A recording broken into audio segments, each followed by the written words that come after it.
Lucas's house stood on the outskirts of town, where the street lights ended, and the forest began, enveloping everything in a dense and oppressive silence. The nights were dark and long, filled only with the sound of the wind rustling through the trees. A sound that, to Lucas, after his father's death, carried an unsettling, almost menacing undertone. It had been 1 month since everything changed. His father, a lover of night walks, had been found dead after disappearing into the forest. Lucas never knew the exact reason for his father's departure that night. He only remembered the argument they had, filled with harsh words and regrets.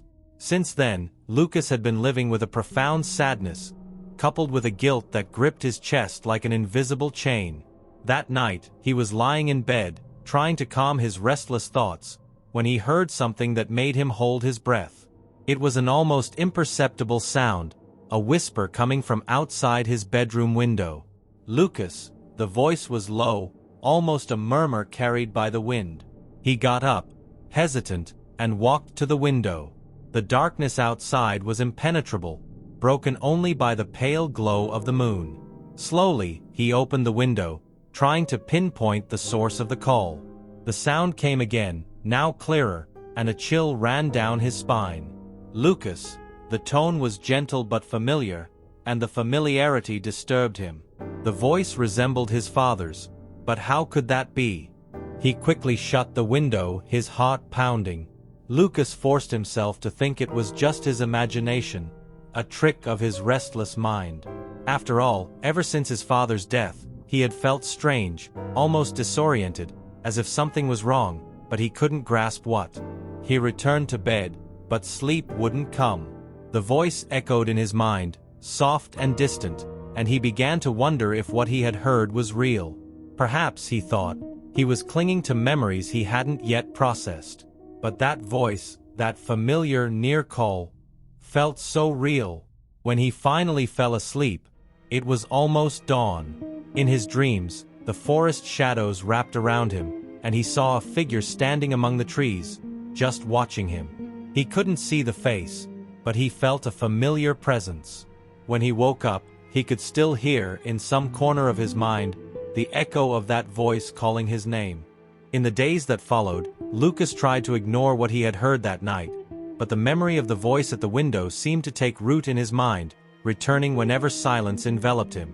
He kept himself as busy as possible during the day, but when night fell, the sense that something was wrong resurfaced. Each time, he grew more convinced that the call had not been a simple hallucination. One morning, tired of the unease consuming him, Lucas decided to go through his father's belongings, something he had avoided until now. His father's room remained untouched, with the bed neatly made and books stacked on the small shelf, as if he might return at any moment. Lucas sat beside the bed, feeling guilty for rummaging through his father's things, but knowing he needed answers. After searching through drawers and boxes without success, he found an old leather-bound journal hidden under the mattress. It was a journal he had never seen before, where his father had written thoughts and reflections, especially about the night walks he loved so much. Lucas began to leaf through the pages, both curious and apprehensive.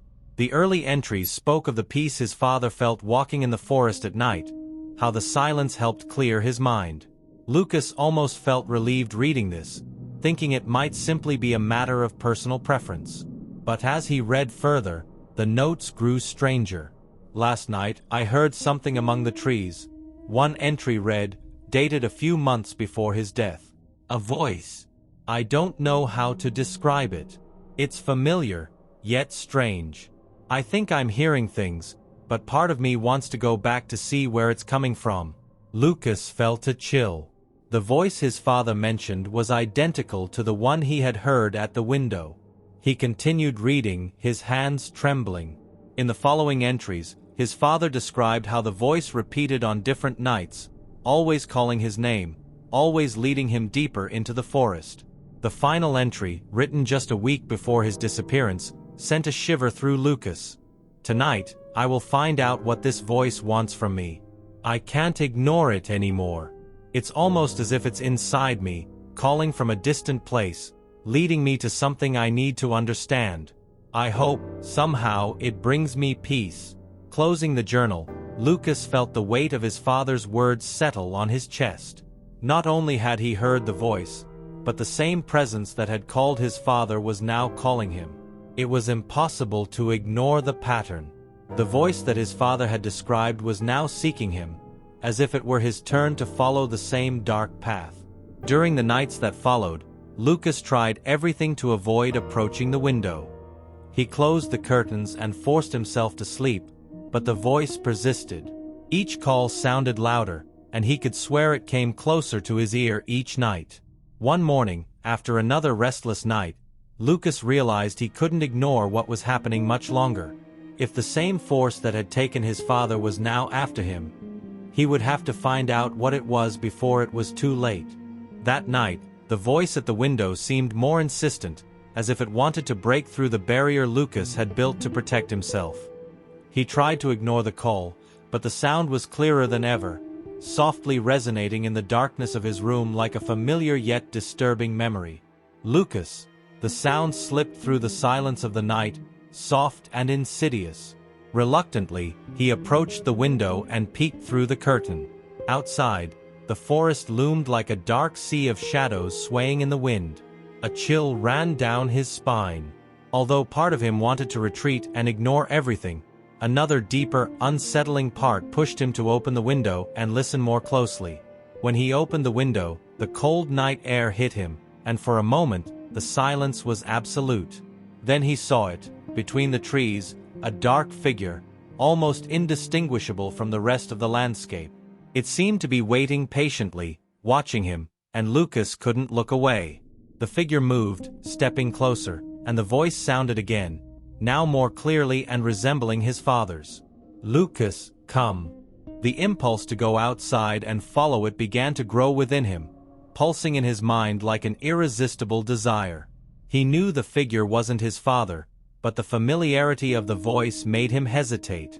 Lucas reached for the door handle, but then a clear thought hit him.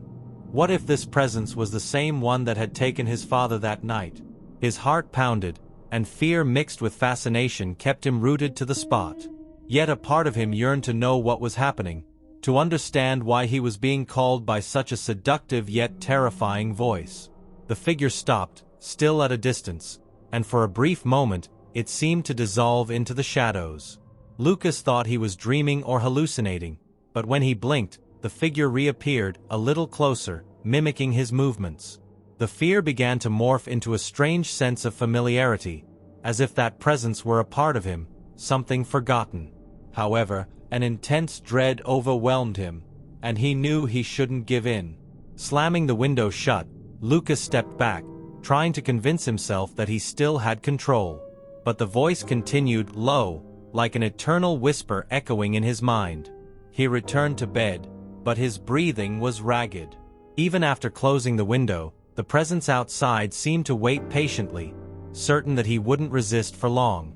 With each passing minute, the same sense of inevitability crept over him. The last words he had read in his father's journal repeated in his mind like a silent warning. "I hope, somehow, it brings me peace." Lucas couldn't shake the feeling that his father had faced a similar choice and that, eventually, he too would have to decide whether to yield to the call or resist. His heart pounding and his head filled with the voice, Lucas fell asleep. His dreams were vague and dark, a haze where he saw only the figure among the trees, each time closer. In the following days, Lucas realized that ignoring the call was becoming harder each night. The presence at the window seemed to grow stronger the more he resisted. Unable to focus on anything else, he decided to seek answers about what was happening. He remembered some of his father's old friends, people who, like him, had always enjoyed exploring the forest and its mysteries. The first person he turned to was Mr. Almeida, an elderly neighbor who always seemed to know more than he let on. Lucas went to his house, feeling ridiculous as he tried to explain his strange experience. Yet something in Almeida's eyes suggested he wasn't surprised. "I knew this day would come," the man said with a deep sigh. "Your father. He always believed the forest hid something important. It became like an obsession." Lucas asked if Almeida knew anything about the voice he had heard, but the man avoided his gaze, looking reluctant. Finally, he admitted, "Some people have heard it, yes, but we don't talk about it much." Those who heard that voice ended up disappearing. Those words chilled Lucas. He tried to ask more questions, but the old man refused to elaborate. "You'd be better off leaving it alone, boy," he warned. "Your father wasn't the first, and maybe he won't be the last. The forest keeps its secrets, and some of those secrets are cruel." Frustrated and more terrified, Lucas left Mr. Almeida's house, but he couldn't shake off what he had heard. Who else had disappeared? And why did his father, like him, seem unable to resist that call? Later, he decided to visit the town library. The library was an old and silent building, rarely visited by the town's youth. Lucas spent hours there, searching for records of disappearances, accidents, and local legends. After much searching, he found an old article, dated decades ago, about a man named Mauricio who had disappeared under similar circumstances. He told his friends he heard the voice of his brother, who had died a few years earlier, the article read. He believed his brother's spirit was calling him from the forest. After days of hearing this voice, he followed the call and was never seen again. Lucas closed his eyes, feeling the same unease that had consumed him for weeks. It was as if an invisible line connected him, his father, and many others who, over the years, had vanished. It was this voice, this same presence, that seemed to repeat itself, calling those vulnerable enough to listen. Before leaving the library, he found another account, this time about a woman named Isabella. It was said she had been seen entering the forest on a foggy night, following the figure of someone who appeared to be her deceased son. No trace of her was ever found, but townspeople claimed that, on the quietest nights, her weeping could be heard around the town. Reading this, Lucas became certain. The presence calling him wasn't just a random voice. It seemed to be an entity disguising itself with the voices and memories of lost loved ones, targeting those who, like him, carried an emotional burden. And now, he was in its sights. That night, the voice called him with more intensity than ever before. "Lucas," it pleaded. He tried to stay away from the window, but it was no use. Something pushed him, as if an invisible force was pulling him closer. Once again, his father's face came to mind. Had his father tried to resist, just as Lucas was now? Had he, in the end, had no choice but to give in? Back in his room, Lucas struggled against the urge to leave. He was tired and frustrated, but he also knew he couldn't keep ignoring what was happening. Every night, the call grew stronger, and he wondered how much longer he could resist. It was as if his father's fate was repeating itself, like a trap closing around him. That night, Lucas decided that if the call persisted, he would have to face the forest to understand the truth. Perhaps he would find peace, or at least answers. The anguish consuming him made him long for it, and for a way to somehow overcome his father's fate. The night was shrouded in a thick, suffocating darkness when Lucas finally made his decision. He could resist no longer. Something within him, a mix of curiosity, despair, and the echo of the guilt he carried for his father's death, pushed him out of the house and toward the forest. The air was cold and damp, and the only light came from the faint glow of the moon filtering through the dense canopy above. Each step he took seemed to be swallowed by the forest floor, muffled by the cold wind. He followed the sound of the voice, now louder and more persistent. "Lucas, come." The voice guided him like a sinister compass. The path led him deeper into the forest, into an unfamiliar, foreboding territory. He looked around, trying to stay calm, but the shadows surrounded him, and the voice seemed to merge with the environment. It was as if the forest itself was alive, with eyes and ears attuned to his every move. After walking for what felt like an eternity, Lucas arrived at a clearing. The moonlight illuminated the center, and he hesitated as he took in the surreal scene before him.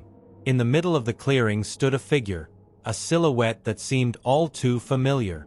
He blinked, trying to focus, but the figure remained still, like a dark statue. As Lucas stepped closer, his heart pounded. The figure was his exact height and build, wearing identical clothes. It was like looking into a distorted mirror. Slowly, the figure raised its face, and Lucas felt a chill as he recognized his own features. But what terrified him was not the physical resemblance, it was the expression in the figure's eyes.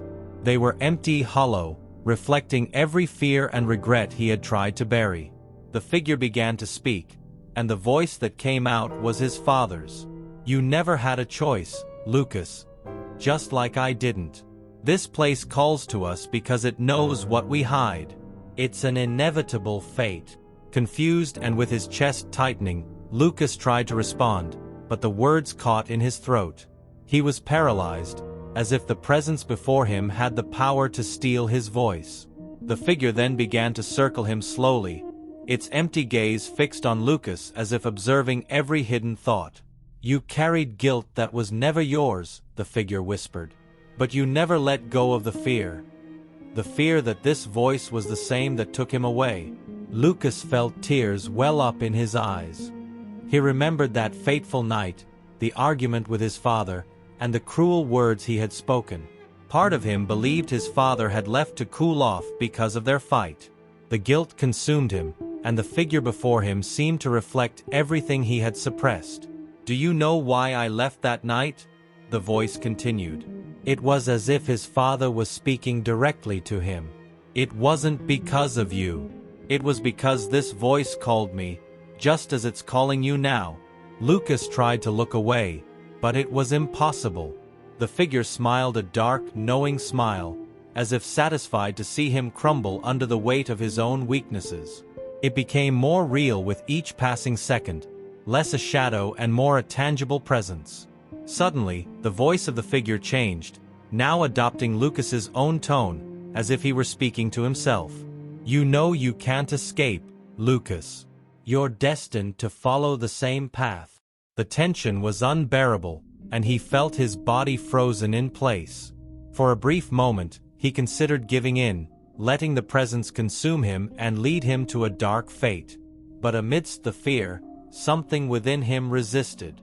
It wasn't just fear that consumed him, it was also the will to overcome, to break the cycle. Lucas gathered what strength he had left and, for the first time, managed to face the figure without looking away. "I am not you," he murmured, his voice steady despite its quietness. "And I don't have to follow the same path."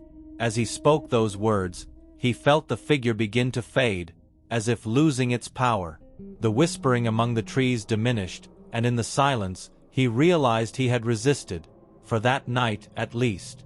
Exhausted, Lucas took a deep breath, feeling as though something within him had shifted. He could hardly believe he had escaped, but he knew he wasn't entirely free yet. Lucas's breaths came in short, ragged gasps. Though the figure had disappeared, he could still feel the presence around him, like an invisible shadow watching. It was as if the force that inhabited the forest knew he wasn't completely free, that he could still succumb. He turned to leave the clearing, but the path seemed to close around him, trapping him, as though the forest itself didn't want him to go. He felt fear rising again, an oppression that seemed to squeeze the air from his lungs. And then, he heard the voice once more. It was no longer the seductive call from before, nor his father's commanding tone.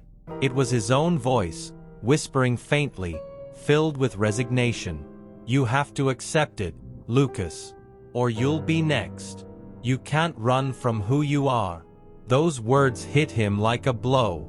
He knew he carried guilt and trauma, but hearing it as a sentence made him tremble. The truth was that no matter how much he tried, he had never left the past behind.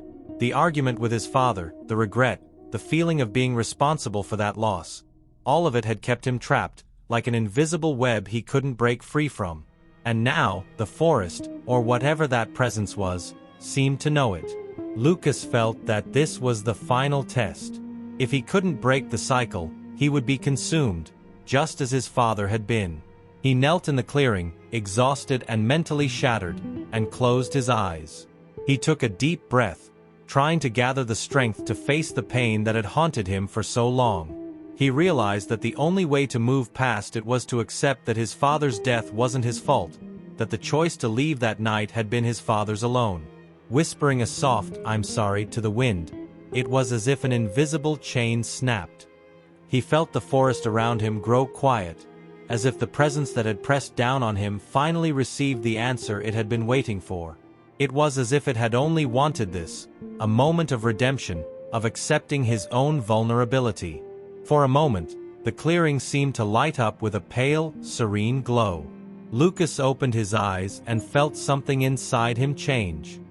He understood then that the voice might return, but he had chosen not to follow the same path as his father. Lucas stood, his heart still heavy but with a newfound sense of freedom. He took a deep breath and began walking back, feeling lighter with every step, as though he had finally broken the chain that had bound him. As the sun began to rise on the horizon, Lucas finally emerged from the edge of the forest. The morning air had a freshness he hadn't felt in a long time, as though the darkness that had surrounded him for weeks was finally lifting. He breathed deeply, savoring the feeling of freedom. The forest was quiet, at peace, and he knew that something in some way had been left behind in the clearing. When he entered his house, exhausted and his mind still wandering through the events of the previous night, Lucas noticed that the house felt different, more welcoming, less oppressive. It was as though the presence that had tormented him had vanished, leaving only a sense of calm. Yet his curiosity wasn't fully satisfied. Although he felt that something had changed, he still wanted to understand what had really happened in that forest, what it was that made people drawn to those voices and shadows. Before resting, he returned to his father's room and retrieved the old journal he had found days earlier. As he leafed through it, one detail made him stop. At the end of the journal, where he remembered reading the last entry, there was now another line. The handwriting was unmistakable. It was his father's. "I tried to warn you. You'll be next, son." Lucas felt a chill run down his spine. The line seemed like a warning, something his father had left for him, as if he knew this entity or curse would one day come for him too. He ran his fingers over the letters, searching for a rational explanation. But even though he had faced the darkness and survived, this new warning made it clear that the forest's mystery was far from resolved. Suddenly, he heard a faint creak from the window in his room. His heart began to race, and he walked over to the window, feeling fear creeping back like a shadow. But when he opened it, he found only the cold morning wind rustling the leaves outside. The forest, in the distance, stood still and silent. Lucas closed the window but, as a precaution, kept the curtains tightly drawn. As much as he tried to convince himself he was safe, that he had won, he knew this victory might be temporary. He had faced the entity and resisted. But what if that wasn't enough? In the days that followed, Lucas returned to his routine, trying to suppress any thoughts of the forest and the voices. But even when he seemed finally free, something in his mind kept him on guard. Sometimes, in the middle of the night, he would wake suddenly, feeling as though he had heard his name whispered. Each time this happened, the old fear crept back, and his mind returned to the words in the journal. "You'll be next." It was as if a reminder that this wasn't truly over, that the entity might just be waiting for the right moment to try again. On the final night of autumn, a gust of wind caused the curtains to flutter and part slightly. Lucas, awake in the middle of the night, saw the window and for a second, thought he glimpsed a shadow lurking, blending with the darkness outside.